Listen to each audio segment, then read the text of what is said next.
Hello and welcome to the Sky Sports Golf Podcast presented by Callaway. A very busy show for you today. Anna Nordqvist, a genuine legend of European golf, has today been named captain for next year's Cup in the Netherlands as Europe aim to win it back. We will hear from Anna. We'll have a roundup of the weekend's events from Mexico, Kenya and Thailand. Who said golf wasn't a truly global sport? We've got a wonderful interview coming up with Shane Lowry, looking ahead to what is going to be a special and emotional year for him.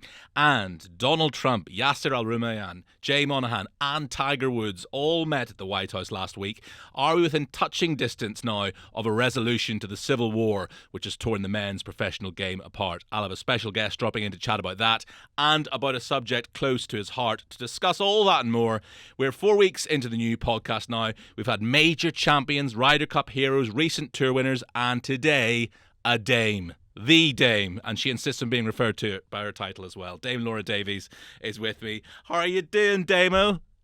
Yes, very good. Thank you. Thanks for that. Chucking me under the bus within 20 seconds. Love it.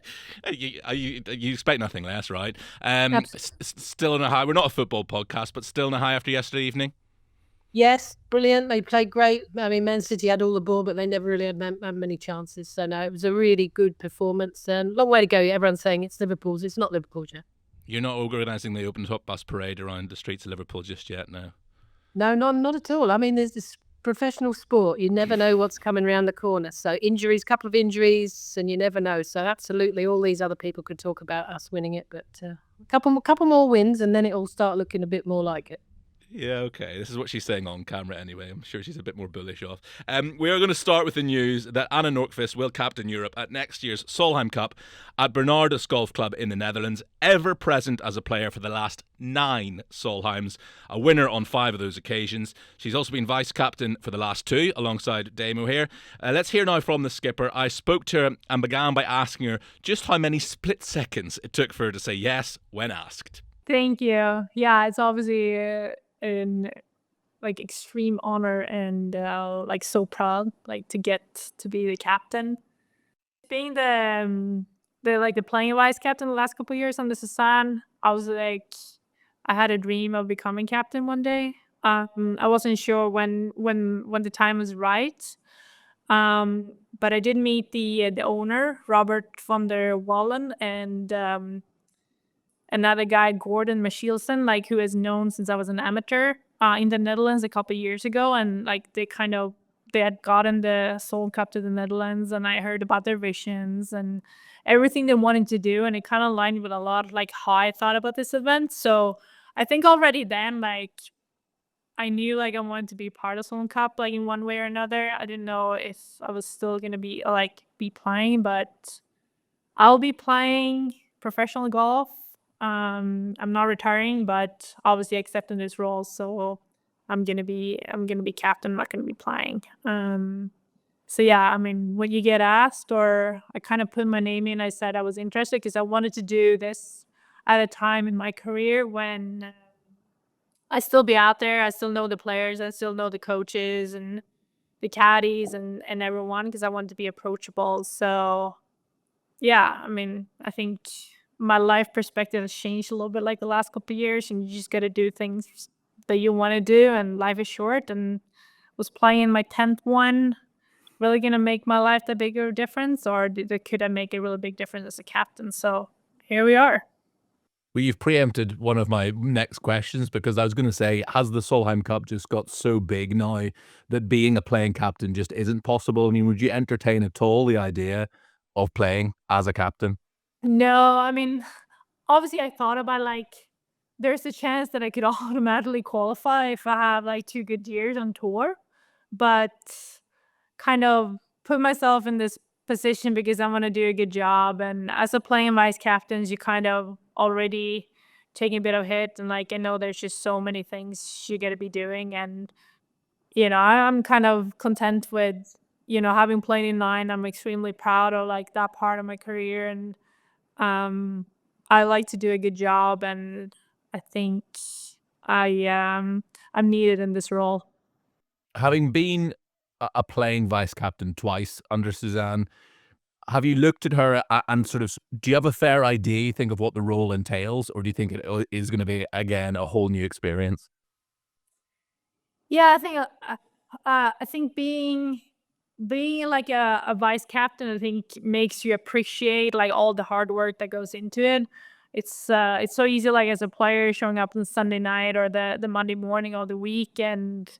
Everything is ready, everything is laid out on your bed when you rise. But I think being part of this process really made me understand how much really work that goes into it. And also, I felt like I was pretty passionate about that part. Um, and kind of enjoyed like seeing all this different aspects. So, creating a team and, thinking about pairings and communicating with everyone. So, yeah, I think it's definitely different understanding. I feel like now that I was more playing, I maybe didn't get to see as much of the stuff that Susanne was doing. I mean, she was nonstop basically from the time we got there till the time we left. But I know it's a lot of hard work that goes into it, but I feel like it's gonna challenge me a lot as a person, and I'm gonna learn a lot too. So I'm just very excited about this journey, and I think what I'm most excited about is that I get to, pick the team around us, and get to share it with all these amazing players and caddies and friends of family and fans. Suzanne is non-stop. I think that's a pretty fair adjective to describe her. As you said, you've played on every team since 2009, which is just staggering. So in every Solheim Cup since then, you've been able to affect things out in the golf course.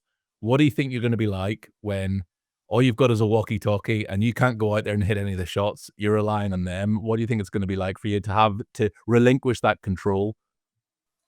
Yeah, I mean, I've been fortunate to have a lot of different captains on my playing career, and I think everyone's like different. And I just want to be myself, and I hope to be like a good inspiration and like a good, I guess, team leader. Like, is a role I've never been in, so I don't know how I'll do. Like, I'll know I'll give it my all. I know I'm gonna talk to a lot of people, trying to understand the role and how I can do the best job that I can. But I think ultimately, like, I just want to try to create an environment and be myself around everyone and just do the best like for their needs. Life is just not about hitting a golf shots. Like, I think you can influence others in other ways too. Um, which I kind of enjoy. I think as a playing vice captain too, a lot of players would come to me and talk to me. It's like, hey, can you pass the captain this, or what do I do about this? So I feel like I'm in a good middle ground. So I think we can expect potentially see me picking a player as a playing vice captain for the coming one. I haven't let my vice captains know yet, but I have some good names in mind. Can you give us any more ideas as to what your backroom team might look like? I mean, Suzanne, having been a captain twice, would she be a vice captain another time? I haven't. I have in mind 3 vice captains that I want to pick. That's been part of kind of my golfing journey, and I don't think many people will be surprised of the names that I'm gonna pick. I'm gonna wait till the announcement happens, and then I'm gonna call them, and I kind of want them to know before anyone else. So I think it's important to have a good team around. I've talked to Susanne. I think she'll be happy to help. Her and her husband like did an amazing job, and I think they want to be part of it. Maybe not an official role, but I think you'll see them there. It's nice to see a lot of the past captains show their support Yeah. for Solheim Cup. And that was I had a dinner with Pia Nilsson, who also lives in Scottsdale, the other week. Just trying to like learn a little bit, and she always shows up to every single one. So it would be nice to include the past captains a little bit more, maybe in 26, and have them invite them to the team room, have them talk to the team. I know that's something Stacy did with some past captains, and it was really appreciated on the U.S. side. It really takes a village, and I think that's what I really got to see as a vice captain.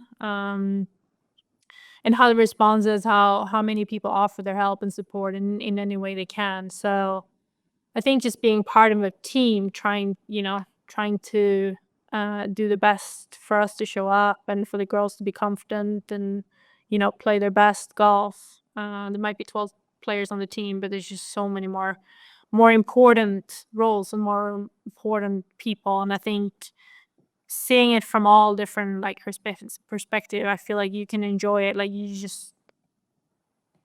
doesn't just have to be you hitting the golf shots, in order to enjoy Solheim Cup. Just one final question, Anna, and then I'll let you go.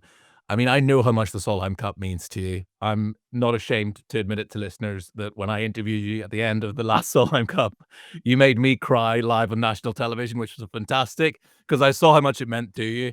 But just try to sum it up. I mean, you've won 3 major championships, but does the Solheim Cup still sit above everything you've ever achieved in your career? Yeah, I was waiting to see if you're gonna bring up the fact that I made you cry. I was pretty proud there. Well, at that moment, I mean, I knew I had put in my name to wanting to be the captain. So I probably knew that hopefully was maybe my last match that I was played. But it is very hard to describe like what the Solheim Cup means as a player. I mean, as a European, like there's just no greater honor. And it's easy to like you play in one, you have so many different memories, and you kind of like you close the door there and you just chase the next one. Like, but I think when you've done so many, you kind of like wrap it up and be like, hey, look, this could be my last one. You go onto that first tee and be like, you're really trying to embrace it because you never know how many you're going to be fortunate to play in. But I think it's the experience of getting it to share it. Like my family has really like embraced it so much. They've been dressed up like since 2015 or 2017. It's all about like what they're gonna show up as, and I wasn't sure like how they would take like me being captain, but they're so excited. They can't wait to come.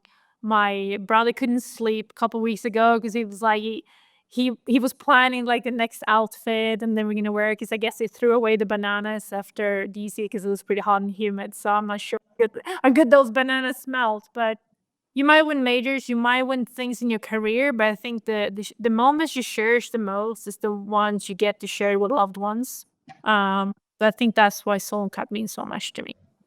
I'm sure there'll be some fresh bananas in Holland in 18 months' time. I'm looking forward to seeing it already, and I'm sure we'll chat plenty over the next 18 months. But congratulations, Captain Nordqvist, and enjoy it. I'm sure you will. We'll see you. Thank you. Damo, look, a no-brainer to go with Anna for next year, really, wasn't it? Yeah, I mean, as you said, she's got an amazing record. To have a winning record for the European team in the Solheim Cup 5 and 4 is extraordinary. Well, there was a draw in there as well, wasn't there? But we call that a win. We call that one a win. Well, I know we do. I know we do. But the Americans wouldn't. We don't want to upset our friends across the pond. But no, I mean, she's had a brilliant individual record and as a team, winning as a team player. Brilliant vice captain. She's really got good opinions. She's not scared to say them. And I think she'll be a really good captain. I think she'll be different to Suzanne and obviously Beanie, although they're different people, they had very similar ways of going about it. So, Fred's come to join us. He's got lots of good opinions. So she's going to bring a calmness, a little bit calmer probably, but overall she'll be a terrific captain. And as you said, she's the obvious choice. For those listening to the podcast rather than watching the podcast, that was Damo's dog who joined us very briefly there to give his insight. You touched upon it there. Suzanne is a force of nature. Anna is far calmer, far more measured. As she said in our chat, more Katrina Matthew-esque in that regard. Yeah, that's the thing. The thing about Katrina is, although she's calm, she's feisty. She knows when to say. I don't think Anna will be like that. I think, as you say, Anna's very calm. She knows the players really well because she's still playing, and that hasn't happened recently where you've been absolutely playing alongside these girls. So she'll bring a lot to it. And also, generally what she will bring, she'll bring her family, who are the best supporters of the Solheim Cup in its history. They're the people, if you don't wonder who I'm talking about, they always wear the banana suits and they're just cheering Europe all the time, all day, home and away. So she's going to have a really good backroom team with her as well, which is obviously very important. Yeah, they're great. And she's just such a nice person, Anna, as well. And she's had a tough few years, hasn't she? For those that don't know, just explain how difficult it's been for her. Yeah, I mean, it's been terrible for her, to be quite honest with you. And obviously the loss of her husband. How do you get around all that? She's had all sorts of traumas. But you know what? She's very strong. And as we all know, time moves on. And hopefully, another year and a half's time, she'll be absolutely ready to go with the Solheim Cup. Yeah, she's going to be a great captain. I've got no doubt about it. And I cannot wait. I've been very lucky over the last couple of years to have been to Masters and Opens and that Ryder Cup in Rome, of course. But the back-to-back Solheim Cups in Spain and Washington, D.C. have genuinely been my favourite 2 weeks of the last 2 years. It's so much fun. Joining us now, a man who has caddied on a winning Solheim Cup team. It's not throwing together this show, Craig Connelly is with us now. Wee man, good to see you. A quarter of a century ago, that Solheim Cup at Loch Lomond, by the way. I don't want to make you feel old, but 25 years, my goodness.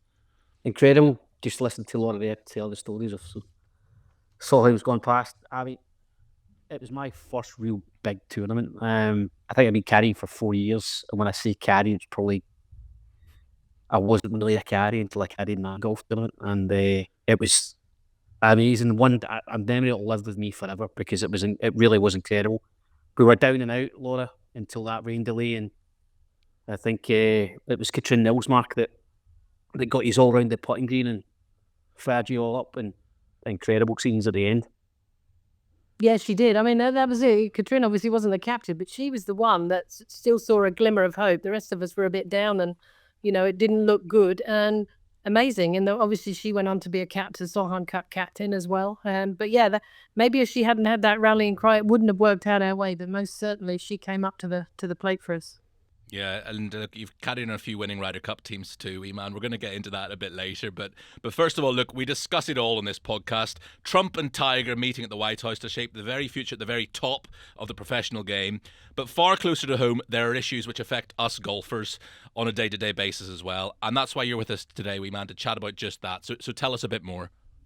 Yeah, it's my local municipal golf course. The place that I started playing golf, the very first round of golf, the first time I ever had golf balls on the golf course. And I actually live pretty much on the 18th tee now. And for the second year in a row, the council are threatening to close it. It's an absolute gem of a little golf course. But unfortunately, over the last 10, 15 years, it's been left to rack and ruin. The whole facility, it's in a public park. They have a cafe there. They have bowling greens, tennis courts, but they're lying pretty much derelict. And the golf course is suffering. And I said they're threatening to close it. Last year we got a petition. It was kind of 11th hour stuff. It was a week to go before they sat down and had their meeting. Everything came pretty late, but we managed to get a petition with almost 7,000 signatures. And I got home from Australia on Tuesday. And on Wednesday morning, I received a message from a journalist, Martin Dempster from The Scotsman, laying it all out for me, what was happening this year. And then the boys at the golf club have started a petition, and through Michael McEwen from Bunkered, Martin and many others, I mean, Justin Rose got on the case, Bob McIntyre, who obviously is a West of Scotland boy, but a couple of hours away in Oban, they all signed the petition. And we need as many people to sign it as we can. Yeah, fair play, wee man, absolutely. And look, Dame, I think municipal courses, which are so much part of the community, are something that they have much more of north of the border than we do down here necessarily. But just having something, and you'll have had this growing up as well, a course which gives you that first love of the game, it's so important. Yeah, well, it's interesting because I started playing one of the courses, a little 9-hole in the middle of Sandown racetrack. And that's where me and my brother, my mum and stepdad used to go. 9-hole just chip it. And they sent a thing the other day. They wanted to include me in their 100-year newsletter saying that I played golf. So without places like that, who knows if I'd have caught the bug and other young players would catch the bug, like Craig's saying. You have to have these places available. Not everyone can afford to be a member of a golf club, with high fees. And you just have to give the youngsters a chance. They might turn up once, they might hate it, and they might move on. But for everyone that does that, you probably have half a dozen that goes, oh, I could get into this. This is a fun sport. So it's the most important thing, really, probably above all else, to keep these facilities going. Absolutely. And you mentioned Michael McEwen, wee man. He was on the pod last year just talking about this as well. You mentioned that petition. So tell us how people can get involved in that petition. Do you know, you've asked me a question off the top of my head, so I need to go to the phone. Actually, I go to the last message that I sent you. I gave you the link. So here we go. Do you know what? I've come on here unprepared, haven't I? Imagine This that. can, Caddie this can all be unprofessional. edited, don't worry. I know. Change.org, there you go. Change.org, and it's Preserve Dalmuir Golf Course. Change.org, protect Dalmuir Golf Course. Fantastic. Good stuff. We'll find it. We'll find it, I'm sure. Look, we're going to take a quick break just there. Wee Man is going to stick around. When we come back, the three of us will discuss the latest round of negotiations at the White House, no less, in terms of the game coming back together. We'll round up the weekend's action and stand by for a fantastic chat I had with the one and only Shane Lowry. Welcome back to the Sky Sports Golf Podcast, brought to you by Callaway. Now, last week, all the key movers and shakers, Yasser Al-Rumayyan, chairman of the Saudi Public Investment Fund, PGA Tour Commissioner Jay Monahan, plus player directors Tiger Woods and Adam Scott, all together under one roof at the White House as President Trump attempts to use his sway, his influence in the Middle East to expedite a coming back together in men's professional golf. This is what a PGA Tour statement said. We have just concluded a constructive working session at the White House with President Trump and His Excellency Yasser Al-Rumayyan. Thanks to the leadership of President Trump, we have initiated a discussion about the reunification of golf. We are committed to moving as quickly as possible and will share additional details as appropriate. We share a passion for the game and the importance of reunification. More importantly, we all want the best players in the world playing together more often, and we are committed to doing all we can to deliver that outcome for the fans. And Wee Man, that is the thing, isn't it? I'll come to you first as someone who's seen both sides of this divide. There has been a realisation for some time now from everyone that it can't carry on like this, that for the sport to thrive for the fans, we can't have this division. We need those players playing together more often. Well, you do. You have them playing 4 times a year at the majors, which I am very pleased that the majors have got their status back. Obviously, they've always had their status. It's always been the most important tournaments to win. But, for the last few years, the major emphasis has been on these tournaments, which is what golf's all about. It's how people are remembered. How many majors did that guy win? That person win. So, but to get them playing more regularly, I think something has to give. I know that there's certain tournaments that I'm sure some of the guys would like to play in the PGA Tour. I know what I can only speak from what I know from talking to Martin, what tournaments he would like to play in, and it'd be great if they could, not so much come and go as they please, because I think that would be a bit too much to ask. But certainly some events, it would be great to see these guys play together, and that's if they want to play. Do these guys want to play together more often? Because for the best players in the world, they never played. We've never had a unified golf tour before in their existence. No. You had the PGA Tour and the European Tour, and we came together for your majors and your WGC events. And a lot of guys chose to miss out on the WGC events. Tiger played his schedule. Phil, number 2 in the world, played his schedule. And those guys never really met other than a few WGCs and the majors. So they never really played regular PGA Tour events together. It would be great, and we're hearing from both sides that they want to play more often. They want to play against each other more often. So, it'd be fantastic. But that's only if these guys really do want to play. So, we do need a coming together because it is a bit, this is becoming, it is disjointed. So, but I'm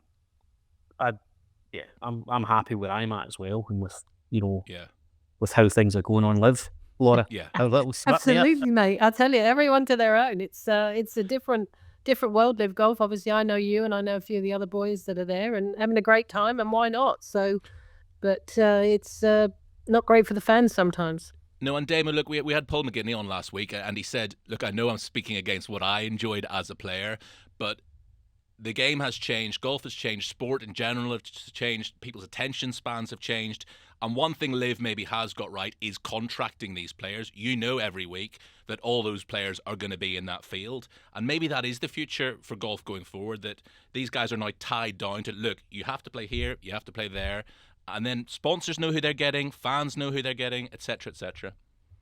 Yeah, I mean, and I do like live golf. I do. But the only thing I cannot get on board with is 54-hole shotguns. I know the players and caddies love it. They all get the same conditions. It's quick. It's this. It's that. But as someone who loves watching live golf, I can't watch it because it's too disjointed and it's too far-fetched all over the course. You've got leaderboards, you've got things flashing around. I just don't see why live can't become 72-hole stroke play. It's the convention, it's the way it is. And that's the only way, personally, I can get on board with it, because it's disjointed for me all day long. But I understand why the players and caddies and officials love it. It's very easy, but not everything that's easy is great. 18 holes less for wee man to carry a big heavy golf bag. Well, exactly. This is why the players and caddies love it. It's cushy, isn't it, Craig? That's probably the best way to do it. I know you've still got to play It's world-class far from golf. cushy, Laura. It's still the same. You have to go out No. and prepare.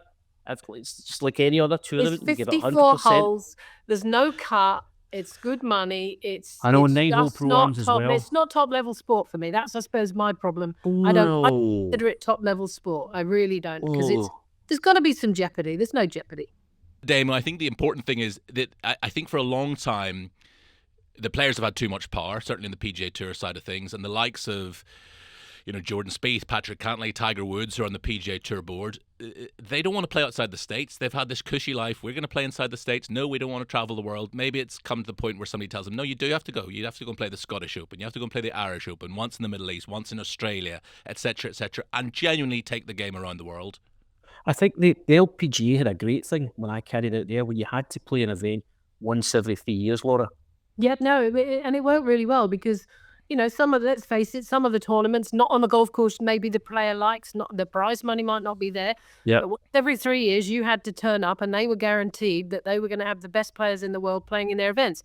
That's not a bad idea. That's not a bad thing to bring into the men's game. Like you said, that they have it so easy on the PGA Tour in that they do what they want, and obviously they've got to be world class to collect the big checks and play where they want to play. But they've got that at the moment, and maybe that's why they're not keen on them change. Look, there's a lot more to come out in the wash, and it's no doubt a subject we will revisit. Some reports saying that the meeting didn't go so well at the White House last week. The PGA Tour saying that it did go reasonably well, so we will see. But we're going to move on now. We're going to hear from Shane Lowry. I sat down with him to chat about what will be a special and emotional year for him, a Ryder Cup in New York, of course, a return to Oakmont for the US Open, where in 2016 he came so close, still feels like that's the one that got away, and a return, of course, to Royal Portrush for the Open, where of course he did become a major champion in spectacular, unforgettable style. I began by asking him what it'll be like to get back there. Yeah, it's going to be amazing. Obviously, it's going to be a lot different than it was the last time for me.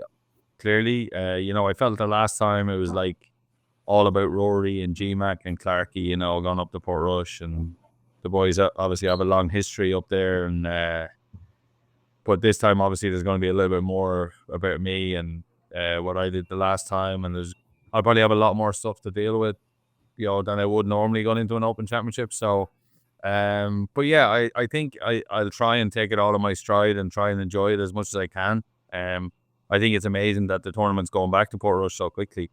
I think it just goes to show you what a success the event was there and how much the RNA loved it. So, yeah, it'll be exciting. It'll be good. Have you been back there in the last 6 years? I was actually there for the first time on the Tuesday of the Irish Open last year. I went up and played with one of my sponsors. And yeah, I mean, I spent the whole day, I was playing with a group, and I spent the whole day talking them through every shot I hit.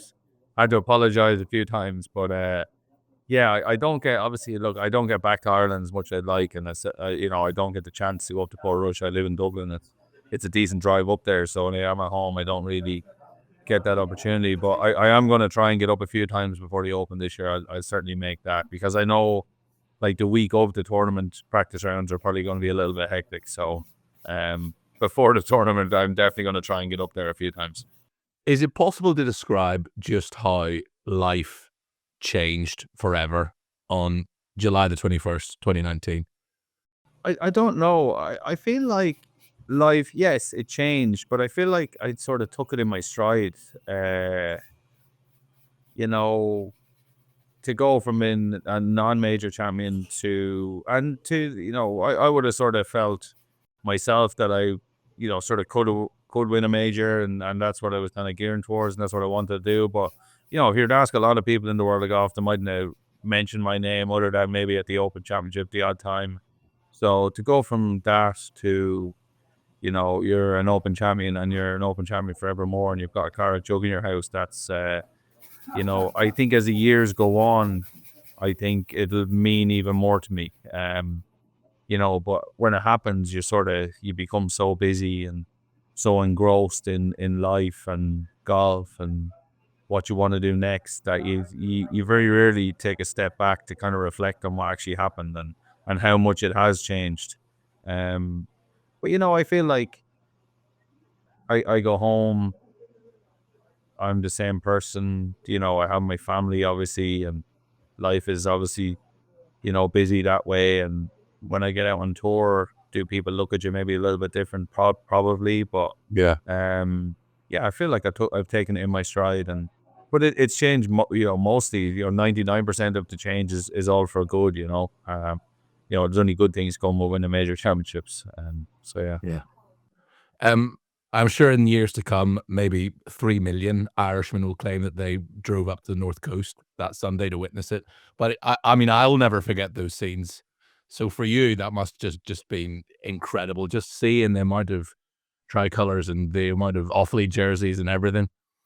Yeah, look, I haven't looked at it in a while. It's been a few years, but over the years, the couple of years afterwards, every time, if you had a bad day or a bad week or something, I click on YouTube and have a look at some videos from Portrush. But I actually think, and I saw a thing with Martin Slumbers talking about his more memorable Open championships and what happened. And when he spoke about the Saturday evening, that was there for me. He says that was the most, the moment in his entire 10 years that stands out most for him. Goosebumps here now thinking about it. I'll never forget coming in off the course. And honestly, when I was out on the course, I'm actually not sure I've ever been in the zone or what people call the zone before, but I certainly was that day, and I felt like I was going to birdie every hole. Yeah. And when I came in that day, the crowd was just incredible, and to try and get the adrenaline down from up there to down here, to try and sleep at night, to try and go in the Open the following day was quite difficult. But I'll always remember that Saturday evening. Yeah.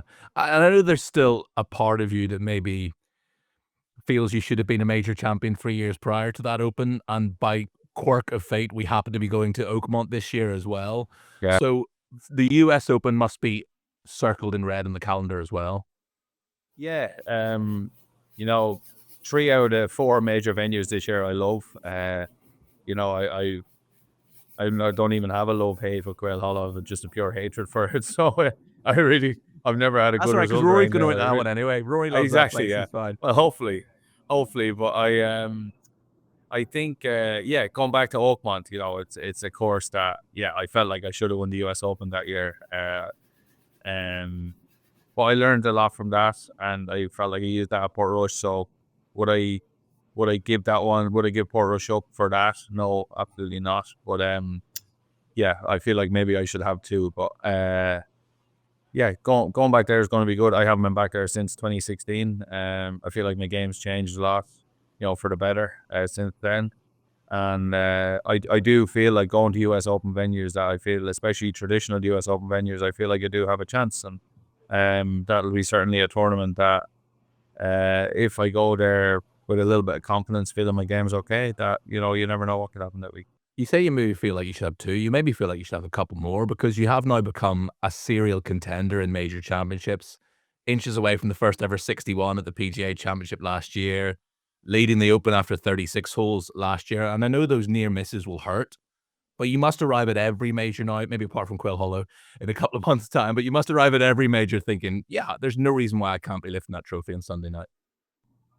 Yeah, I certainly don't go to make up the numbers. And, if you ask me now at this stage of my career, the reason I put that work in is with all due respect to the other events on the PGA Tour and DP World Tour, like for me, it's all a build up to one thing and, or a few things, and that's the majors and the Ryder Cup. I think I always have those 5 dates every other year with the Ryder Cup circled in my calendar, and they're the weeks that I want to perform my best. I feel like, you know, I just love the build up to majors. I just love the pressure of them. I just love how difficult they are, and I just love everything about them. And yeah, I feel like a lot of my good performances over the last number of years have been in majors. And, Yeah.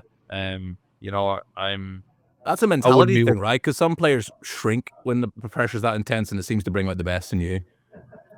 yeah, I don't know what it is. I think I just think I love it.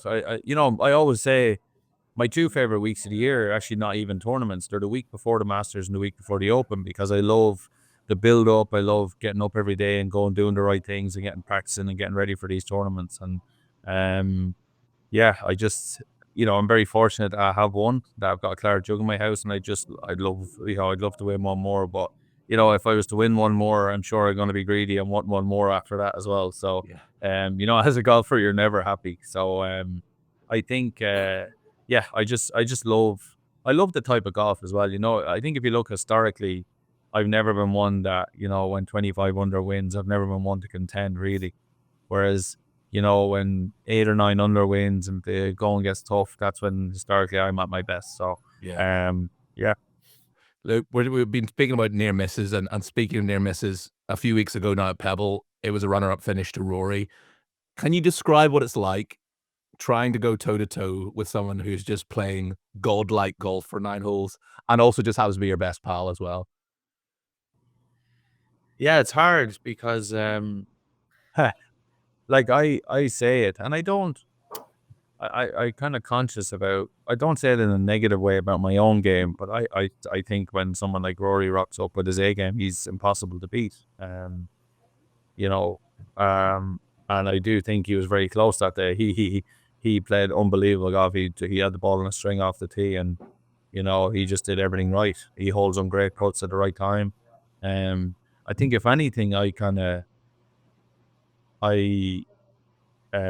was good for him that final round, maybe playing together. I think you know, not settled him down because he plays golf like that anyway. But, you know, I sort of felt at times it didn't feel like we were going toe to toe for a big PGA Tour event on a, you know, historic venue. And for me, when I got close to him towards the end, or like in the sort of start, when I started making a few birdies on the back nine, my one goal was to try and not to hand him the tournament.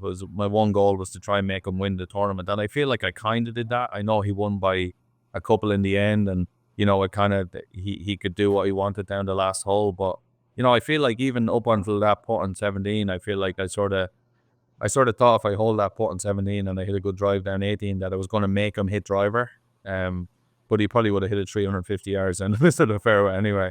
I made birdie, but yeah, it was good fun. It was great luck. I think the whole week, the two of us having a hole in one on Thursday, you know, we had dinner, you know, that night in the tap room. Just how the week panned out, and yeah, it was good to see him getting a win. I was disappointed for myself, but I'm still happy with, you know, my week that week, and, you know, it's kind of hopefully going to kickstart a pretty good year for me.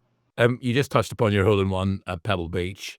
Obviously, as everybody now knows, the CV reads the 7th at Pebble Beach, the 16th at Augusta, the 17th at Sawgrass, which is a pretty good trio. I think those are 3 of the most iconic, the top 5 most iconic par 3s in golf. What do you think of the other 2 that would make up that top 5? Or do you agree? I should say is probably the first. I do agree with you. I actually agree with you, because people are saying they're the best 3, and I'm like, you could probably argue for a couple more. So, like, they're definitely in the top 5, I think. I think another one is the postage stamp is probably up there, and then probably 12 at Augusta, which is That's 12. exactly my Yeah. 5, yeah. They're the top 5, yeah. Not I mean, necessarily the best par the 3s, thing but the is- most iconic ones. Yeah, but 12 in Augusta and the postage stamp, you're probably happy with pars. So, yeah, it's I don't think anybody's had a hole in one on 12 in a long time at Augusta. No. A lot of time you're not even aiming at the flag there. See, so yeah, but yeah, that's probably the top 5 for me. Yeah. I mean, that is just you must slightly pinch yourself that the 3 holes that you've had hole in ones on are 3 holes like that. Oh, like there's look, most days of my life, or a lot of times, I wake up or I'm doing what I do, and I pinch myself at the life I have, and even just some of the stuff I've done in the game, to win the Irish Open as an amateur, to win the Open in Ireland, have hole-in-ones and those holes just add to it. I kind of, when I made the one on the 7th last week or 2 weeks ago at Pebble, I just laughed to myself the rest of the day. I go like, I'm one of the luckier golfers in the world that I've got to achieve this. So yeah, it's pretty cool. It's a pretty good CV. Right, listen, before I let you go, I'm also going to look ahead to a little tournament in September in New York, and just, I mean, I think to me, you've become the player in the last couple who just enjoys the Ryder Cup more than anybody else. You've become Mr. Ryder Cup. Try to describe just what takes over your body that week.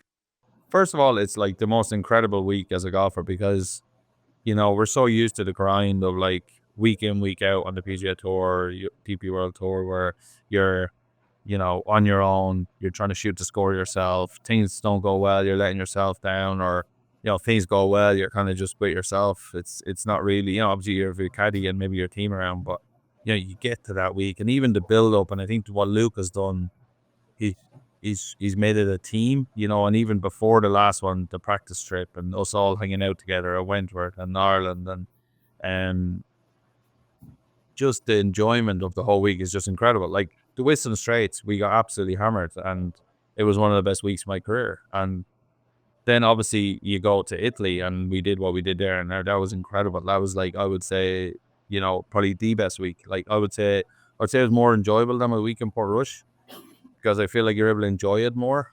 I feel like the week in Portrush is a lot more stressful. And then obviously looking forward to this one. I just hope I'm in the team. That's my big thing. But I obviously want to be a part of it. I don't just want to be in the team. I want to be a part of a winning team, and I want to be able to help the team. And I think it's going to be one of the great Ryder Cups of all time, and I just hope Europe can come out on top. It's going to be one of the Ryder ones. Are you ready to? Are you ready to give as good as you get? I'm not sure we'll go in with that attitude. I think look. The one thing I think Luke Donald's been a great captain, and I think I've gotten to know Luke, living where I live. We live close to each other, and our wives are friends, and I think it's probably going to be one of the best prepared European teams for the Way Ryder Cup for a long, long time, and I think he'll prepare the team as best he can, and then it's up to the 12 players to go and perform and win it for him, and for everyone else. So I just, like I said, fingers crossed I'm there.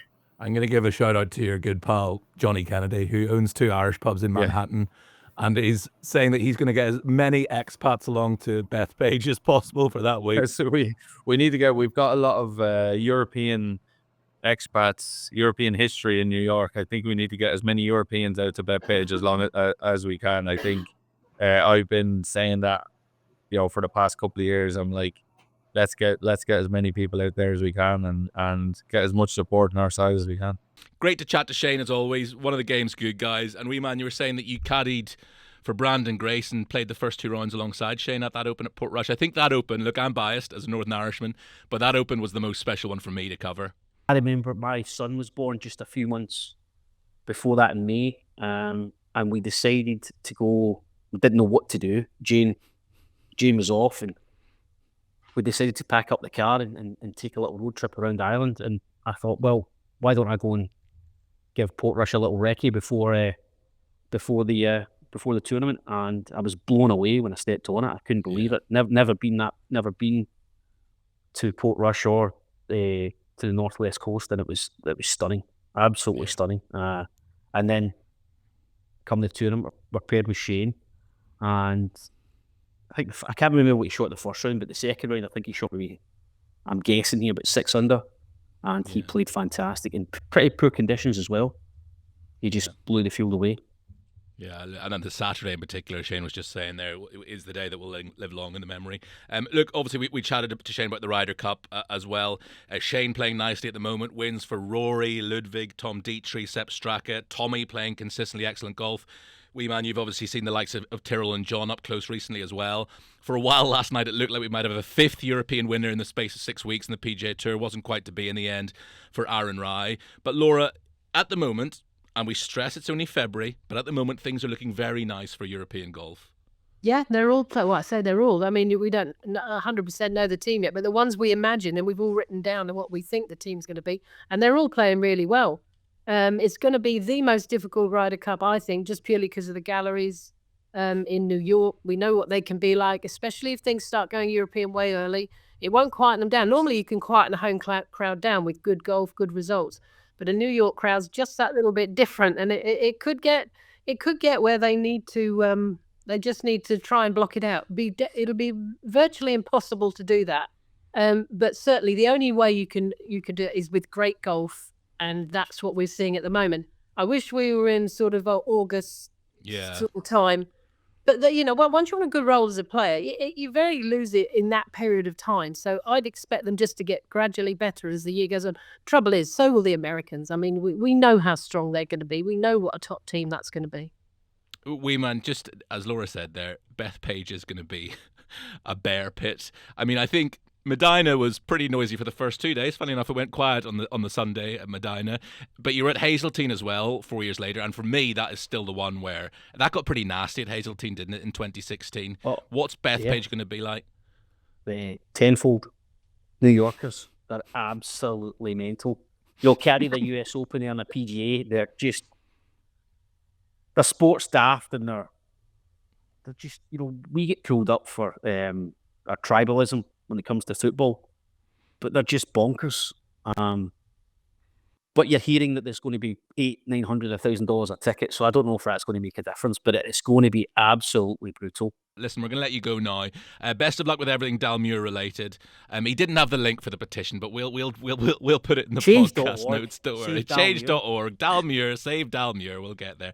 Listen, great stuff. It's great to see you, bud. Yeah, exactly. Jamie, thank you very much for joining us, and we'll see you soon. Mate. Good luck. We'll see you at the USPGA. Yes, we will see you there. Just to round up the weekend's events then, Jacques Kreiswijk was the winner of the Magical Kenya Open. A bogey-free weekend, very emotional in his interview with Iona afterwards, itching to get to Durban for this week's South African Open as a first-time winner on the DP World Tour. We so nearly had an Afrikaans double with Aldrich Pogieter almost going wire-to-wire in Mexico before Brian Campbell got the bounce of his life in a playoff to keep his ball in bounds and go on to birdie the second sudden death playoff hole. Lovely story, 31 years of age, bit of a journeyman pro, was giving up 50 yards off the tee to Pogieter all day, but found a way to win, and obviously that's a 2-year exemption for him, which will be very, very special. But Damo, I wanted to get your thoughts on Pogieter. Only 20. He really should have won yesterday. The chipping let him down, but he looks like he's going to win plenty. He hits it an absolute mile. Love the way he plays, love his attitude. His interview afterwards was absolutely brilliant. You could tell, although you're always disappointed you lose a playoff, there's nothing worse, but he knows he's going to be in that position many, many more times. And I think he had empathy with Campbell. I mean, he just knew that guy had been through the mill. Like so many, we just see the top players cruising along, winning championships. There's a lot of guys like him and now he's come through. And I think he realised what a huge moment that was for Brian Campbell. And it was just the attitude for a 20-year-old to take it on the chin like that and just be complimentary for the win of his opponent. His game speaks for itself, but when you've got that attitude on top of that game, well, good luck the rest of them. When he really fires up, and you can only see him winning one very soon. And once you've won one as a youngster like that, it can just snowball into the most amazing career. Yeah, it does seem like he has the world at his feet. Seriously impressive to watch, and just watching him hit those drives, incredible, really. Angel Yin won on the LPGA Tour in Thailand, 28 under par, a bogey-free weekend like Kreiswijk, 64-65 at the weekend she went, and she had to birdie the 72nd hole to win by just a shot. Her second win, and she's some character, Laura, Angel Yin.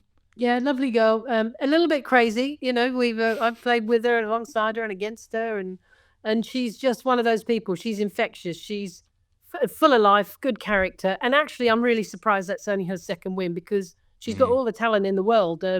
She's dedicated. She plays, practices hard. So for me, this could kick her on now. She had that win, a couple of years ago, I think it was. And And this could kick her on because her ball striking's magnificent. She's long enough. In fact, she's probably longer than average on the LPGA Tour. So yeah, another good winner. Yeah, absolutely. This week in the world of golf, we have the Cognizant Classic on the PGA Tour. This used to be known as the Honda, of course, at PGA National at Palm Beach. Shane is actually the bookie's favourite for that. He gets to sleep in his own bed this week, which the pros will tell you is always nice. So could we have another European win on the PGA Tour? Let's hope so. The South African Open is on the DP World Tour. That's at Durban Country Club. Jacques Kruijswijk in the field, fresh off that win in Kenya. The likes of Charles Schwartzel, Brandon Grace, all making the trip home for what is still a huge event for all South African golfers. And the LPGA Tour stays in Asia. It's the HSBC Women's World Championship in Singapore. Strong field there. The likes of Lydia Ko, Charlie Hull, Lilia Vu, Runing Yin, etc., etc. Damo, thank you very much for your time. That's quite all right. Enjoyed it. It was good. Good listening to Craig's point of view and obviously your stupid questions. It was brilliant. Yeah, I try my best. It's good to see you go toe-to-toe and have a bit of a spar with Craig as well. Love that. If you've liked what you've heard or watched today, make sure you give us a follow, a like or subscribe wherever you're listening or watching.